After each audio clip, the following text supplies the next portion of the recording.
I think for me, just coming, like I started off as A&R and signing artists, and then went to marketing and promotions because what I tried to find out, and how to break artists was the key to how to break that artist, and not try to package one style of ingredient for one artist. To me, I feel like you got to break an artist, a different way, but you got to break it based on what that artist is about.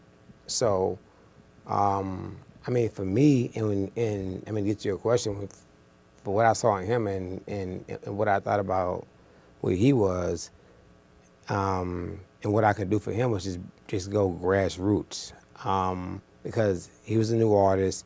He had everything that was the ingredients of a superstar, and I knew for me to start this label, I had to get an artist that was fearless. I had to get an artist that wasn't gonna be scared, because I knew they was gonna hate on me because I was leaving the labels. I wasn't making the money no more. I ain't care. I put it all on the line, and that's just how I'm cut. I think for me, I'm always gonna be in a situation where I'm not afraid to take the challenge, but I also got to have a product to work with, because if I'm only as good as the artist who wants to work, you know what I mean? So for him, I saw something in him that was like, okay, forget about what I'm doing. I'm gonna start it from the grassroots. We're gonna do it all over. I'm gonna act like I don't know nobody. I started selling cars. I started selling everything because I didn't want to act like I had made it no more. I wanted to act like I was hungry again, because sometimes you can bait in your success. But I met him, and I was like,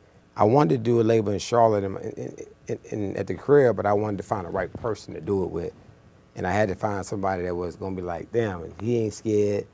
He get told no. We get told no, they make us hungry. We like, all right, no, all right, cool. Like, bet. We laughing now that everybody's just got what we know we already had. And that ain't an arrogant statement. That's just what it is. I was laughing like, y'all don't see this? But it was a little bit of hate. It was a little bit, Charlotte wasn't on the map. Everybody was on Atlanta and Miami and everywhere else, and all the other artists, and they kept comparing us to that. But we didn't move. We stayed true to our city. We still live in our city. So, for me, I just started from the scratch. I didn't, you can't cheat the system. I didn't try to do a whole bunch of favors and stuff. I just said, let's go start from the scratch, bro. Let's build it up from the bottom, because that's going to keep you here longer. All right, what up, world? Hemingway checking in, and we are back with another episode of Unwritten Rules. Now, y'all just bear with me, because I'm going to figure out exactly where I want to shoot each piece of content. Of course, I already do a lot of stuff in my car, because that's just where I am, and that's where I kind of have the place and the piece. This episode is Arnold Taylor speaking about breaking artists and not really having the same mold or the same exact way, trying to force artists to be broken the same way, like adjusting to each artist. Now, if you saw the video I did last week or a couple days ago with the half I did on DaBaby speaking, it was basically how he broke himself and how he transitioned from, what I said, from transitioning from trapping to rapping, and how what he was already doing, just kind of hustling and trapping, that built up a clientele for him that I feel like ultimately definitely assisted and made it easy for him to transition into a hip-hop artist, because sex, drugs, money, it all relates, it all goes.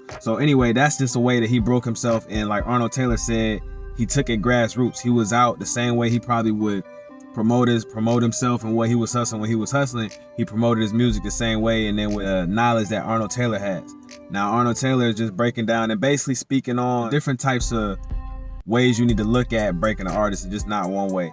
And I had a couple interactions with artists in that they were actually promoting themselves or trying to market themselves. So I feel like this is a good topic to get feedback on, right? So of course I do all my things. I actually have my poster behind me, as you see. Same Hemingway flyers that I've had for a while now with my social media. These are my Leaders Legion flyers with all of my information and my services on them. And I'll have that in my backpack with my speaker, and have my speaker playing and my music playing, and just introduce myself to people. Like, hey, what's going on? I go by the name of Hemingway. I'm a hip hop artist. I'm just promoting my music and my product. Check me out. And if it leads to a more of a conversation, then I'll go a little bit more in depth if I have time, or if they're open up to it, or if it goes that way. But if not, I just kind of keep it moving and keep, doing what I'm doing. I flyer cars, stuff like that. Now that's the one guerrilla marketing hand-to-hand aspect that I've been doing for a while. And I've always done shit online. I've always also made sure I had the online content. Like I get a flyer created, and then of course I promote it online and post it everywhere. But then I also make sure I print out hard copies to hand out. But the thing is, now I realize that as hard as I've seen certain artists go on social media, I didn't necessarily feel like I had to jump into the social media as heavy as I've realized now. And now I'm realizing like, nah. Part of what I'm gonna have to do as an artist to break myself. And all artists need to have both on and off of social media so it translates. But some artists, you know, are heavier to one side and to where it's not really needed, or it'll be a natural transition happening when it, you know what I'm saying, when the time is right. The artists that I saw this week, like, you know what I'm saying, that's something that I do, like I said, to promote myself. The artists that I seen this week, like I still see some young artists at the gas station still handing out CDs. That's something that some artists still do, particularly we from the Carolinas, so I got a CD player. I know a lot of people will say whatever about CDs, but depending on where you're from in your market, especially if you're on the East Coast or down South, CD players is not completely like null and void and out of here, especially if you're in the South. So that's still a area or a market for Carolina artists or Southern artists. Carolina, Florida, Atlanta, you know, for real in the South, that's still a market for us. So anyway, had CDs. There was just handing them out, asking for a donation. I went to a showcase, was handing out some flyers and making sure I was flying cars and stuff. I didn't particularly go into the showcase to perform. I just was politicking with people in the parking lot, hitting all the flyers, making sure I kind of create an omnipresence. And in order to do that, you do need to make sure you show face inside the event as well. But ultimately, like it's just a part of what I'm trying to do to create an omnipresence. And it was a lot of people in the parking lot that I actually ended up talking to. So that as well still ends up being a good thing for me. And I saw a dude out there with a big speaker, and he was just doing his Triller videos, you know what I'm saying? So he was just doing his promo videos and shit, and I hopped in a video with him.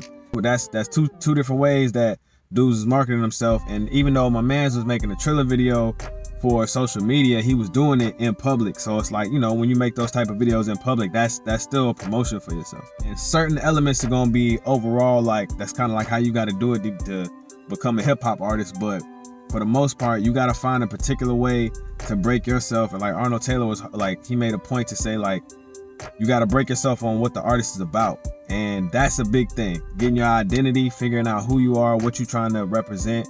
And that way you really like know what you're about. And then you can figure out the way to like really take advantage of breaking yourself and or breaking your artist if you're not the artist, and creating the buzz you need and getting a consistent thing going. Like once you know the product, you can just do it consistent. Make sure y'all check out theleaderslegion.com, and y'all check out all my merch. If y'all need any mixing services, anything like that, go ahead and just holler at me. Y'all can subscribe to my email list, or y'all can check out my music. And make sure y'all follow me everywhere at HEMINGWAYIII. That is Hemingway III. That's my social media handle. I am Hemingway. And until next time, I'm out.